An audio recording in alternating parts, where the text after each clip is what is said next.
This is the elevator, Dick's Sporting Goods in Kennesaw, Georgia.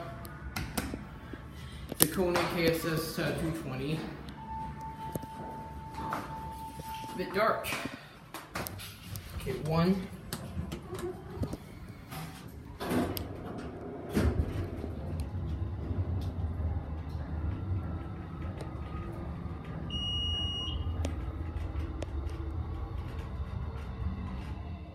Capacity is 2,500 pounds.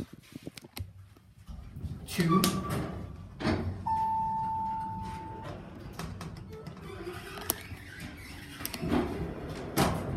Phone.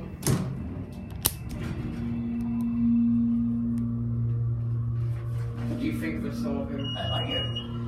Oh, well, it's definitely seen better days. Well, I think they use it for moving stuff around. So I don't even think there's a freight elevator here.